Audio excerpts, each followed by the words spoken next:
It's a really great pleasure for me to really talk about the psychosocial issues now for some minutes. Um, my person, I'm a clinical health psychologist. I'll also do research, so I do both. That's really a good thing. So we really also try, of course, to do the best care we can, but also to move things forward and to work on new concepts and to learn from everything. So yeah, it's really a great opportunity to be here today.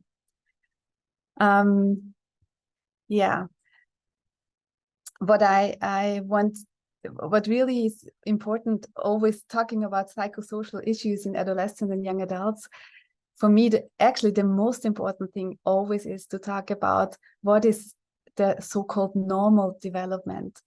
And I'm aware that, of course, you know a lot of this, you know a lot of what will be on the next slides, but this is more about really bringing it back in our minds and be aware of it, because there's so much more. We just have to have in our mind, don't forget about it, and to know what is normal development. Everything else is a little bit easier then. And what I also wanted to say, please, if you, of course, I brought some slides, but you can also read them, yeah, if you want to. So we don't have to go through all of them. It's from my side, it's okay, of course. If you have any questions and just interrupt me, that's completely okay, because I always think that you can read what is on the slides, and it's also nice to have some interaction. So to start with about the developmental tasks in this period of life, because I always think, of course, we know that cancer at any age is life-changing, but additionally, this is really such a unique stage in normal emotional, cognitive, and social development, this period of adolescence. So cancer, with everything that goes with it, is really just the opposite of what you need in this period. And at the same time, it's so important to achieve multiple age-related developmental tasks. There's so much to achieve in this period of time. So this is just, I listed some of the so-called, what we call it in developmental psychology, developmental steps. What you can see here, the goal always is to achieve autonomous living situation, what we call it. So emotional, social independence from adults, and authority figures, economic independence. And what you can see here, these are the tasks we have about between 15 and 18, the age of 15 to 18. So it's a lot of physiological changes, but also psychological changes. And yeah, for example, one would be really the importance of peer relationships, to build up your peer group even more. And of course, there's so much lack of participation in just the usual activities. And Lily, you just told us that that of course, in the first moment, that's what everybody then is concerned of. What will I miss? I can't take part in this and that usual activity. So this, just to give an example.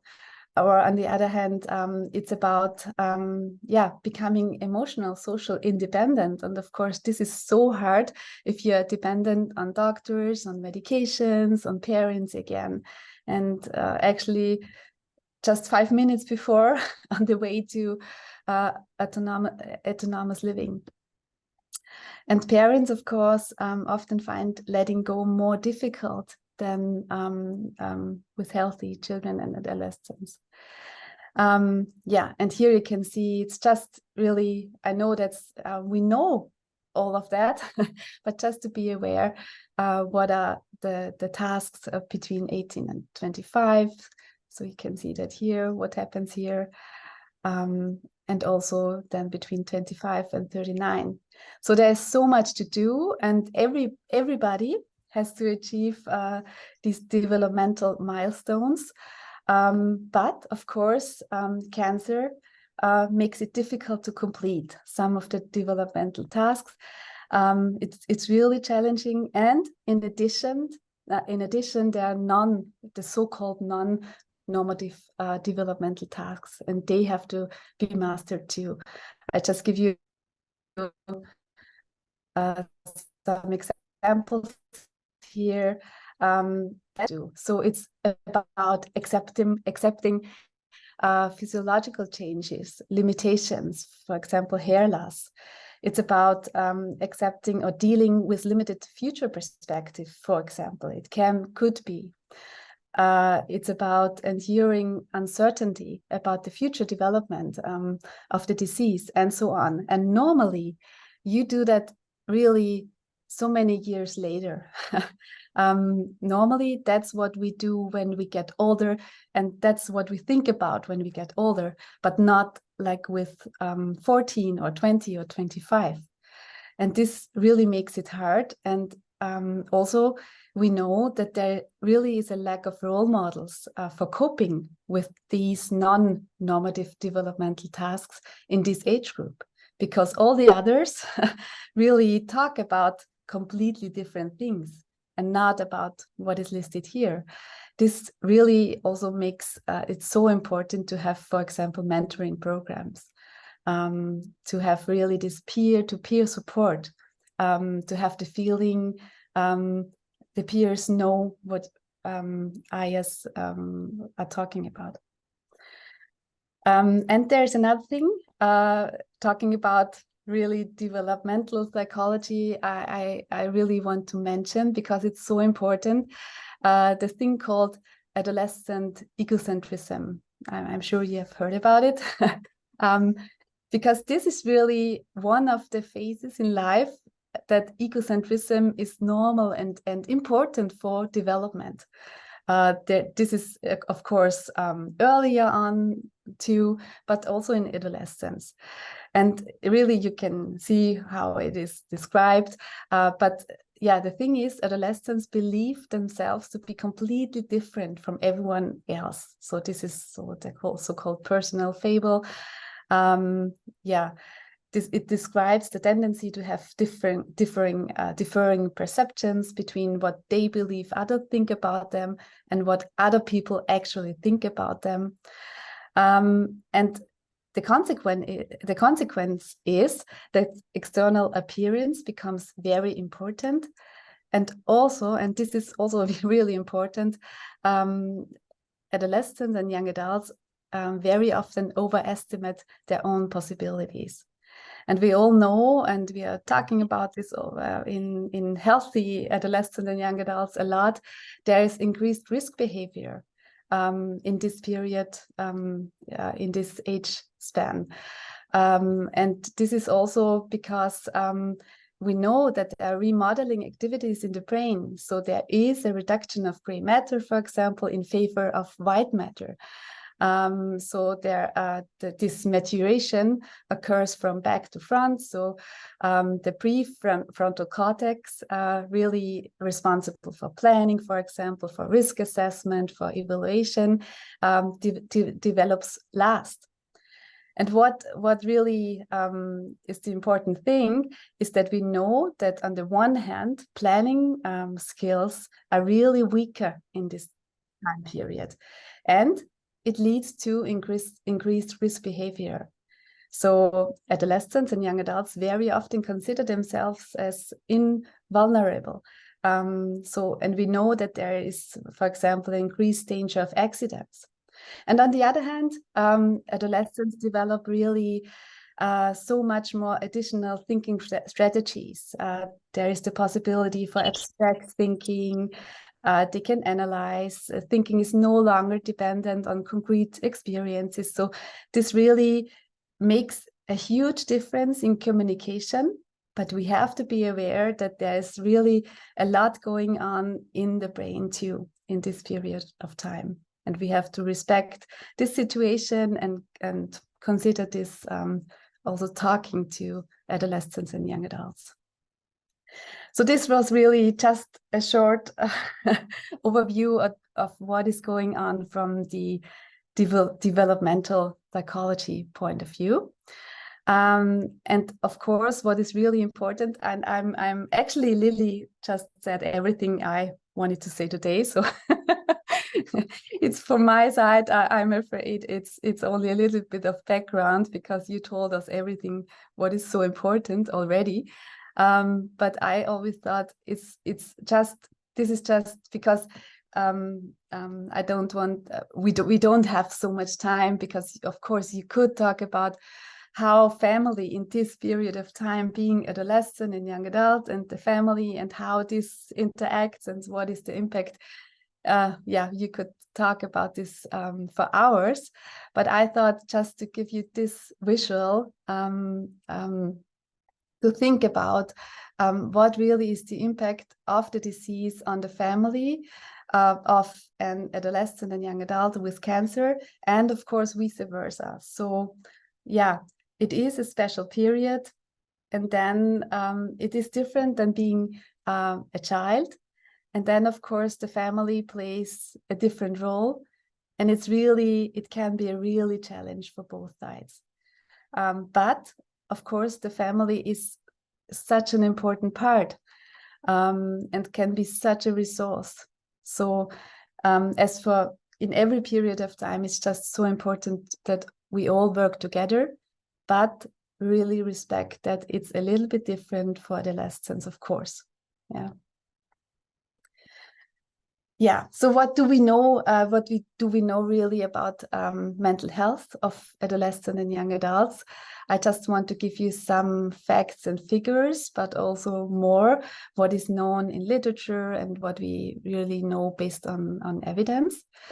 We are really lucky to have since 2022 a great guideline from the International Guideline Harmonization Group with recommendations for the surveillance of mental health problems in childhood, adolescent, and young adult cancer survivors. This is really great because yeah, there's just so much in there collected and great recommendations. And it would be, if we could do just in follow-up care, we talked about this before too, what is in there, it would really be a milestone, I think. So yeah, from the side, what are the risk factors? It's really clear in the guideline that CAIA cancer survivors, so childhood, adolescent, and young adults cancer survivors, are more likely to experience clinical relevant impairments in mental health as compared to controls or also to instrument norms. And this, of course, means, yeah, is essential for quality of life, but also really is fundamental for long-term physical health of the survivors. So this is what we know. And to go into a little bit more of detail, you can see that, for example, for depression and other mood disorders, we know that there is a higher risk, and it is described from 2 to 40% to have a higher risk than siblings and the general population. Increased risk factors for survivors would be physical aid effects, pain, for example, lower educational achievement, and survivors who were unmarried or single are also at higher risk. And of course, it's not really, I always think if there is 2 to 40%, so that's really, we know that we really have to do a lot more work on this, because we know that it is a difference. For example, do we ask the survivor, or do we ask the parents? Do we ask the healthcare provider? So is it a self-assessment? Is it a proxy assessment? This kind of explains the different numbers in the different studies. Also, we know that we do have some problems with the instruments. Not every, for example, screening for depression is really valid or has good norms. So we really have to be very critical about what instruments, screening instruments, questionnaires, and so on we use. Yeah, and this explains a little bit why the numbers are so heterogeneous. Yeah, but still, if you look at the 40%, we really have to do something about it. For anxiety, it would be from about 1 to 27% that guys with cancer are more likely to experience anxiety. And you can see the risk factors here again. Then there are many studies on psychological distress and also on post-traumatic stress. And the highest rate would be for post-traumatic stress symptoms from severe to mild, up to 71%. So this is really high numbers, I think. And you always see kind of similar risk factors. So it's always about lower education, physical aid effects, other mental health problems, for example, also female survivors that are at higher risk, and so on. And there again, a lot of studies about externalizing behavioral problems and also suicidal ideation. So this is also collected and summarized in this paper and in this recommendation.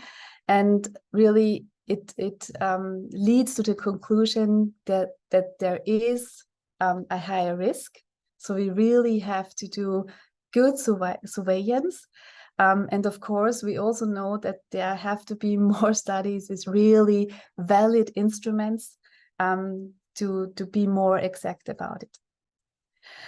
And of course, I know that this is really a short overview, but it's really worth reading the recommendations. So this really makes sense to maybe have a look in it.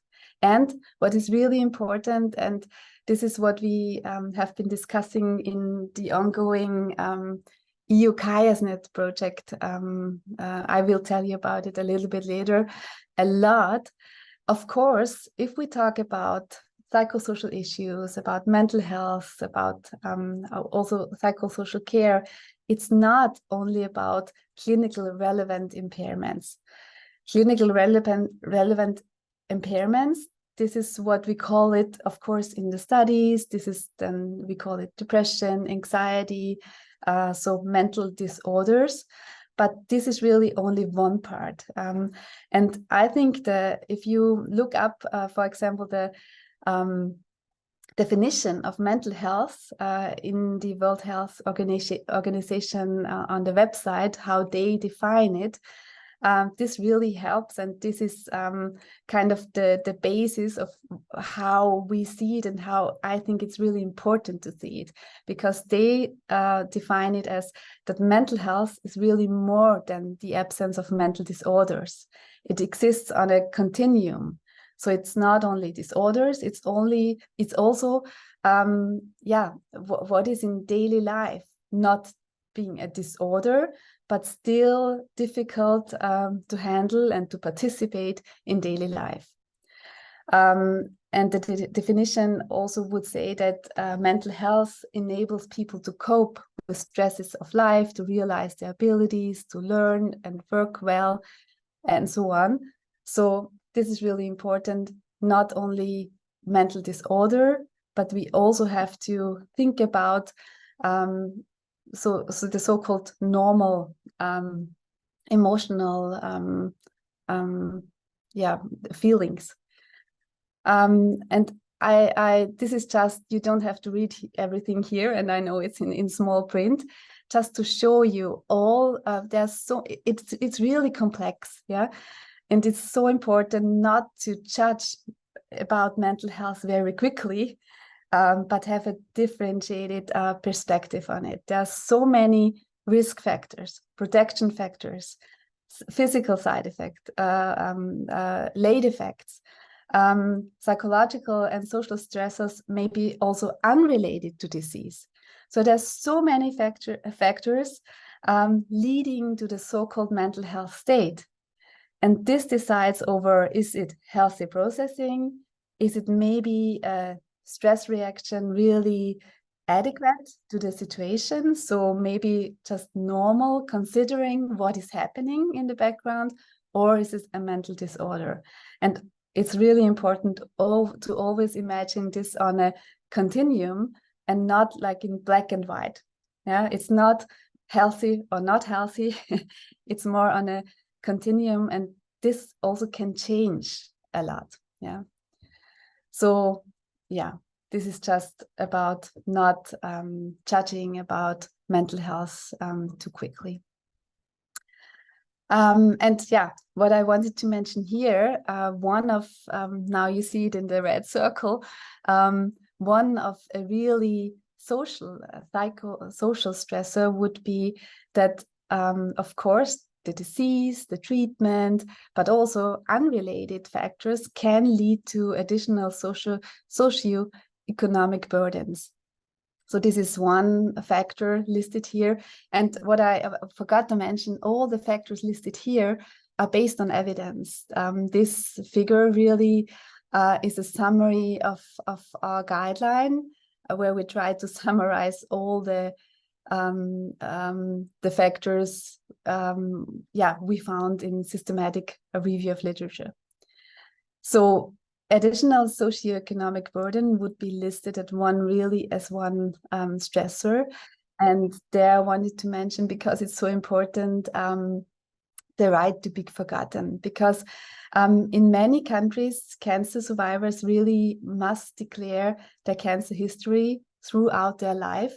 And then really this very often leads to discrimination.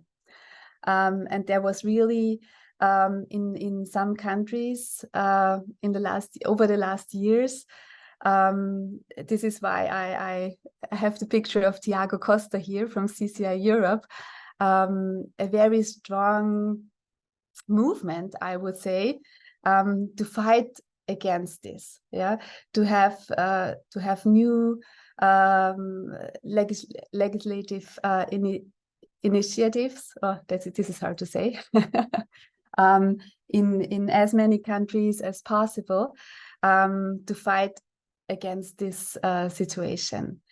So it was possible in some of the countries that no medical information relating to the previous cancer disease can now be collected by insurance companies, for example, after 10 years of treatment. Or in some countries, it's even after 5 years, and it's a little bit different. But this is what was going on, and I think this is really important, because the social dimension, and if I go back here, so many factors of what can impact really the mental health are related to the social dimension. It's about the socioeconomic situation, it's about social isolation, it's about mobility, it's about career, education, and so on. And it's really important to also have this in movements like the right to be forgotten.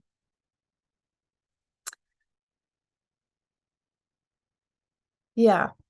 One thing I also wanted to mention, because talking about it's not only about disorders, means it's more for us, it's more about participation. So what should be the result of all this? Yeah. What should we think of if we think about treatment plans, for example? So for us, always one goal should be participation. And I just wanted, I'm just looking, yeah, I think I can do that. I just wanted to give you one example how this in one case, how this can look like for a 14-year-old boy. This was a 14-year-old boy having medulloblastoma and the posterior fossa syndrome. And this would be the health condition. What I will show you now is how we analyze also the mental health state, considering participation, using the ICF, so the International Classification of Functioning for Children and Youth. And we try to adapt this for, in this case, for pediatric neuro-oncology. So what you can see here, first of all, we have the body functions. This is what we traditionally normally do. So what we knew about this boy, this adolescent, was he has average intellectual abilities, but reduced psychomotoric control, so reduced processing speed and slowed speech.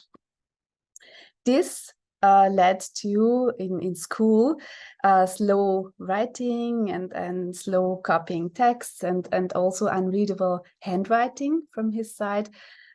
It was difficult for him to take on tasks in the group.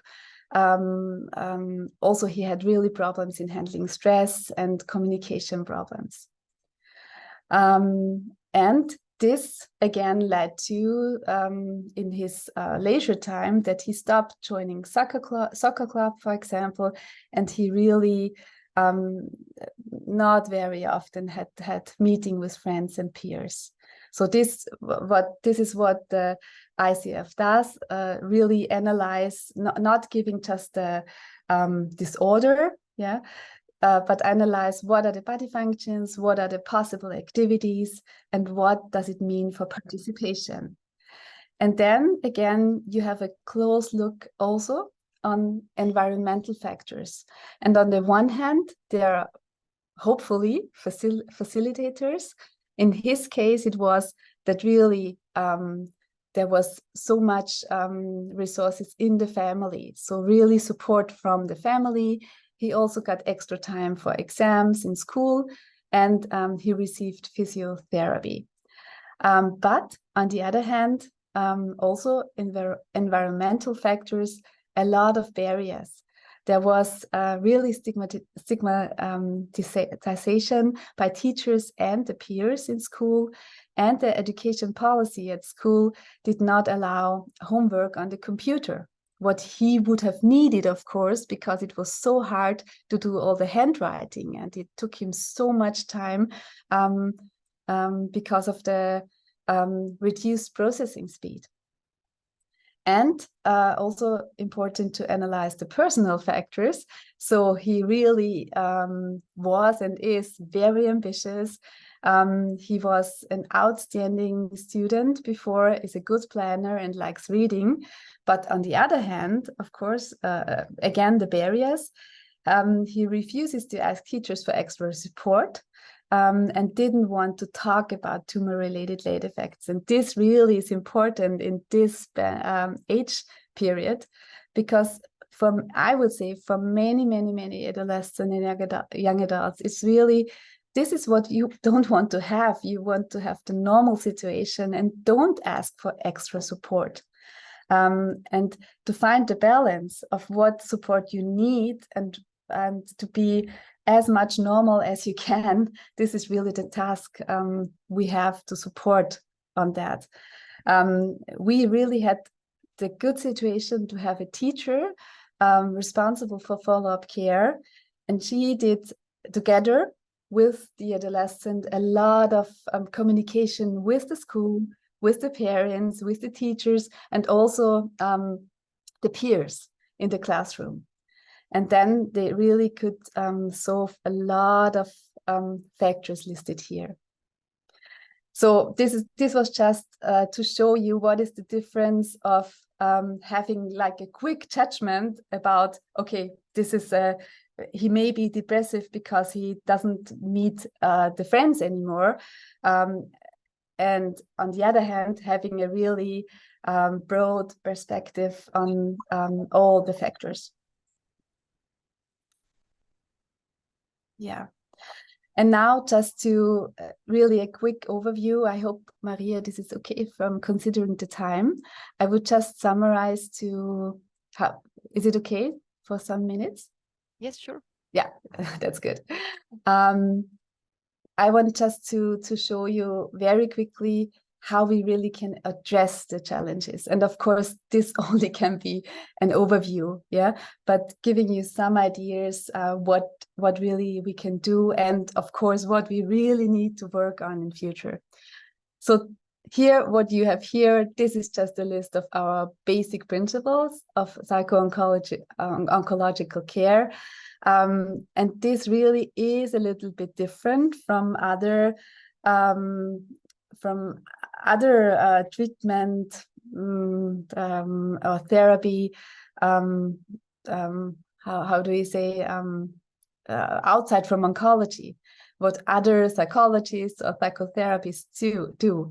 And really, we also discussed this in the last weeks a lot, having, for example, this week, a webinar on mental health, because there's really a high need, and really many survivors ask for this specific support, oncological support, because many do feel misjudged related to the disease.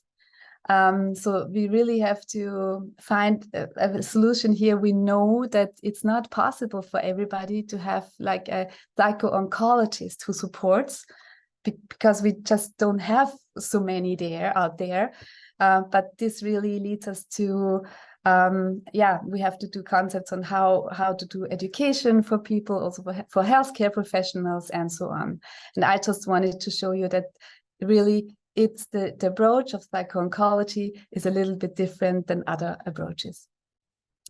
Yeah. Another thing would be, of course, we have those really great recommendations for mental health in long-term follow-up care, and they are very clear. So there should be surveillance on depression, on anxiety, psychological distress, and so on at every follow-up care visit for all ages and also over the lifespan. So actually, it's very clear what we should do and what we should improve, I would say, also in the structures. Another topic would be really to work on promoting treatment adherence, because this is really so important for this age group. And this again is a lot about improving communication. And as I wanted to tell you in the beginning, addressing developmental concerns from the adolescent and young adults, and reducing in this way, hopefully, patient distress. And I just wanted to show you here what we try to use for this topic for like everybody in this community. But actually for the majority would be for the healthcare professionals to improve communication. We have those postcards where we really put just the key messages of communication and what is so important for this age group. And we use them a lot in education about how to communicate with all the age groups, and really helps a little bit, because it makes people think about what is maybe even more important. For example, on the first page, you would see involve, give children and youth a voice, talk to and not about them, and so on. Yeah, adapt language, of course, respect feelings, be sincere, and so on.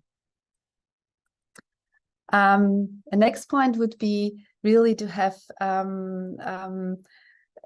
tailored psychosocial interventions for this age group. This is really important, and we have some evidence on it, but there has to be a lot more work to do.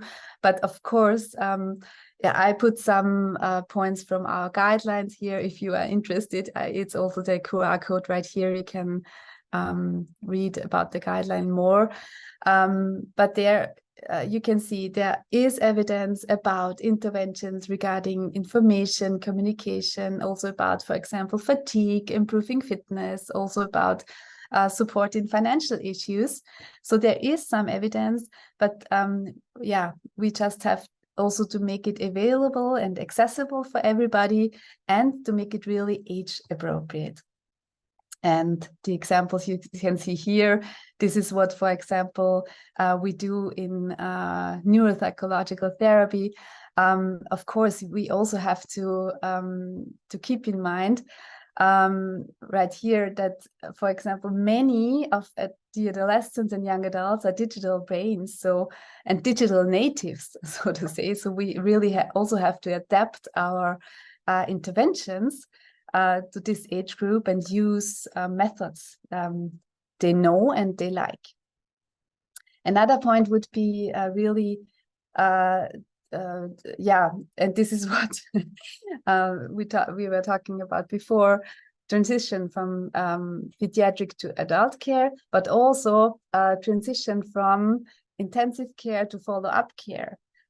So there's so many transitions, and I really felt so sorry that, yeah, I really know what you mean, and I really felt sorry that the follow-up care felt so, yeah, so the coldness. I think this is really a great word to call it, and we really have to work on that to be better, and to, yeah, make this better. What we, for example, try in our follow-up clinic is to also, from between intensive care and follow-up care, to have a transfer talk. So to have one conversation together with the people from intensive care and with the people from follow-up care, so that you get to know, of course, it's not possible to get to know everybody, but to have the feeling to really have this transfer talk with the people in there. So sometimes this makes it a little bit easier. And what is listed here, this is just all the points with the transition guideline we have so far found important. And the last point would be, really, it's so important to engage and involve IAs in, of course, communication, decision-making, but also in shaping of their care, also in conceptual work, in the design of the rooms, in the design of special offers, in mentoring projects, in also scientific projects, and more. And if you're interested in more information of that, we really, about involvement in scientific projects, we have a nice video right here. So I put the QR codes on here, so maybe if you have some time, sometimes in between, have a look. It's really a nice video on how to make it possible to really engage and involve IAs. So with that, I really want to thank you for your attention, and just a really short glimpse, because I mentioned the EU CHIASNet before. This is really such a great project founded by the EU. You have all the links here, so it's speedcancer.eu. Really have a look if you don't know it already. Have a look. It's such a great resource. And also, there's a survey going on at the moment. So if you work in follow-up care, or your team does, please have a look at the survey, fill out the survey on long-term follow-up with your team. And there will be one for mental health too in the end of October. Yeah, and just have a look what is going on in this project. It's really a great project, and I really hope that as many milestones will be reached with all the work in here. So thank you very much.